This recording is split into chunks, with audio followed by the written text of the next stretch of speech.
Your Excellencies, ladies, gentlemen, honoured guests, a very, very warm welcome to each and every single one of you tonight to the CEO Middle East Awards 2014. In good voice, which is good news, first of the season, and oh yes, here we all are once again for what I think is the biggest night in Dubai. And I'm not talking about Lady Gaga or Disney on Ice or anything like that. No, I'm talking about the real fame monsters, the monsters of industry, finance, commerce, who are in this room tonight. You, ladies and gentlemen, gathered here tonight are some of the region's, in fact, the world's most successful CEOs. And I thank each and every one of you for taking time out of your busy schedules to join us here tonight. And what is tonight all about? Well, tonight's the night that we reveal the names, not of one, not of two, not of three, but of 15 CEOs, each and every one who've stood out head and shoulders above the rest of the crowd in financial results, in leadership, in management, in technology, in share price, in innovation, and of course, as is borne out tonight, in style. Right across the board, 15 different categories, 15 different sectors. We'll be revealing the identities of this year's winners in just a few moments' time. Before we get started, I need to ask you to join me in thanking a group of people without whom tonight just wouldn't be possible. In fact, all of the award ceremonies we do would not be possible without those beloved sponsors of ours. Our silver sponsor here tonight, Moorland Gray. Thank you very much indeed. Thanks also to our gold sponsors here tonight, Skyline University College, who are set up outside. And of course, our dear friends, Al Tamimi and Co. for sponsoring us and also supplying the Turkish delight. To our platinum sponsor here, our friends at Dubai Chamber, we thank you very much indeed. And last but certainly not least, our presenting sponsor, our title sponsor, back with us again for a new season of awards. Ladies and gentlemen, our thanks to Do. Thanks then to all of the sponsors, and we'll be seeing more of those a little later on in the evening. What have we got in store for you? Well, as you can see, starters are out on the table. Don't be shy, get stuck in. I'll be running through how this year's awards were chosen in due course. After that, we'll be hearing from a very, very special person, a very special guest who's taken time out of a very busy schedule to be with us here tonight to give us our keynote address. We'll break for dinner. That'll come up in just a little bit. We'll be around about half an hour, 20 minutes. Back around about 9 o'clock for the awards proper. Question on all of your lips, I'm sure. How on earth did we come up with 15 names for the 15 winners on the winners list this year? Well, it's no easy task, I'll have you know, for our judging panel, which comprised of no fewer than 16 members of the editorial team working across the CEO Middle East and Arabian business brands, both in print, but also the online versions as well. What were the judges looking for? Well, firstly, they looked at performance. A performance of a range of CEOs in the past year to July 2014, which was the cut-off date. From that, they put together an initial shortlist of, shortlist is a bit loose of a term, 218 names on that shortlist.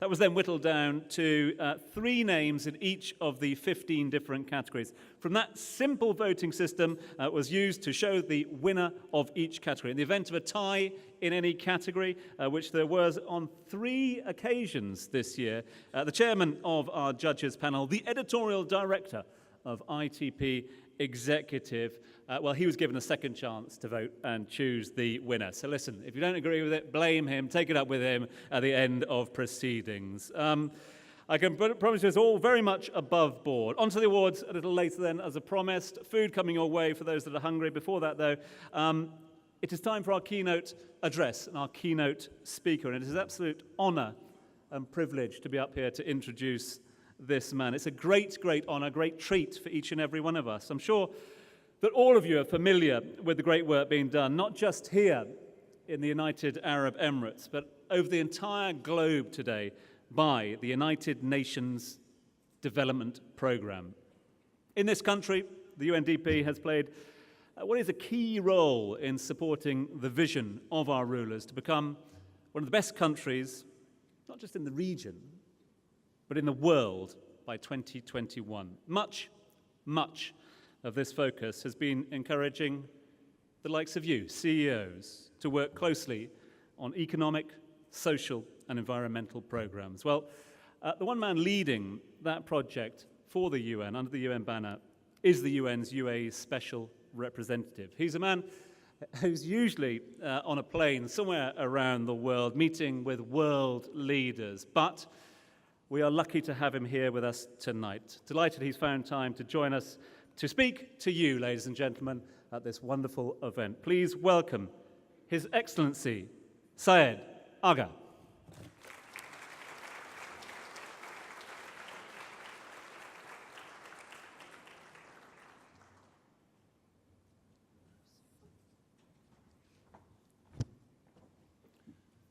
Ladies and gentlemen, good evening. It was a very extravagant introduction.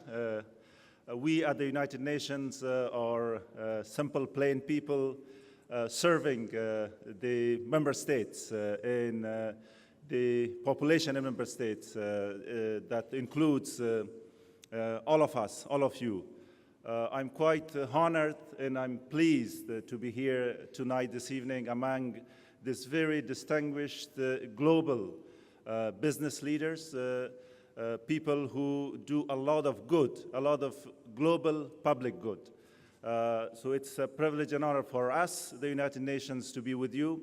As the leaders of this country have said, including Sheikh Mohammed bin Rashid, the ruler of Dubai, the Vice President and Prime Minister of UAE, that business is the engine of growth in UAE. We in the United Nations also believe that business is the engine of growth and development globally. If you look at the global challenges and problems, I won't go to the details because there are too many. One of the basic challenges is unemployment. And if we look who are the major employers globally, it's not governments, it's the private sector. In any country around the world, when you go, roughly you get to 80-20 division. 80% of the population and workers are employed by the private sector and businesses, and only 20 or less than 20 by the government. So you play a very important and vital role in the stability and the promotion of good quality of life for all of us. This is why we value engagement and partnership with the private sector, with the businesses, with the companies, particularly with successful and distinguished CEOs, men and women around the globe. And UAE, the Middle East, has been a leader because you have shown to the world that in a very short period of time, what can be achieved. The world has struggled many decades to get to where you got in a very short period of time, and this is a tribute to all of you and to all of the teams that you have with you. The United Nations is generally known in the media as a political sort of organizations where countries discuss politics. But some of you do know, but a lot of you may not know, that a large part of the United Nations, including UNDP, is engaged with the businesses, with the governments, with citizens, in how we can ensure better quality of life for people around the world, and how we can ensure sustainable development, in addition to response to the unfortunate crisis of human plight in Gaza or in Iraq or Syria or Philippines. But the main part of the UN work is sustainable development and growth. We believe that in responsible, socially responsible growth, there is a win-win.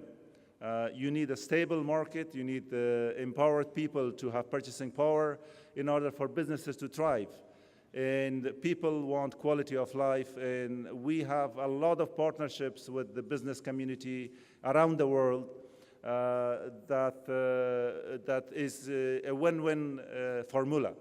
I mean, a good example is a lot of people are now using Singapore as a reference point of success. And Singapore was, with all modesty, a UNDP project. When it got independence, it had no natural resources. Education was not that high. And we sat together and charted a plan. And now Singapore is a more global example. We have had some contributions in the UAE in 70s. We worked with a lot of municipalities, with a lot of business community. The date palm is an example that we pride ourselves that we work with Alain University, and it became a global center for date palm pollination and improved the seeds where UAE then exported to Qatar and Iraq to some extent. I mean, I won't go to a long speech.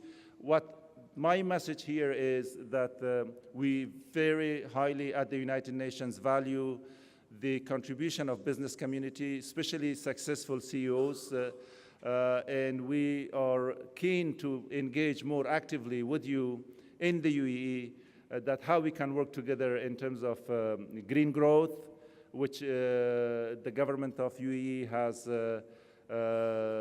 committed to be a global capital for green economy, in terms of socially responsible business, which can have benefits and profit for the business community, but also serve the communities, and also linkages between big businesses and small and medium businesses here in the UAE, but also globally. So we will be in touch with you, and if we are not, please do search us. We are on the web, and we are in Dubai and in Abu Dhabi, and we will be more than happy to engage with you. But I would like to thank CEO Middle East and the award that they have come with this initiative, which brings the companies and the CEOs particularly into spotlight of being even more successful. As I said, you are global models, but development and progress in the business community cannot stop. It has to move on a steep curve, otherwise others will sort of take over. This is why I think the CEO Middle East Award is quite important and playing a significant role to keep the momentum and recognize successful businesses. And I thank them very much for inviting me tonight to be here.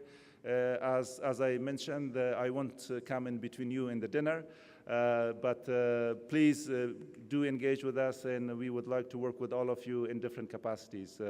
And there is a lot we can do together. Thank you.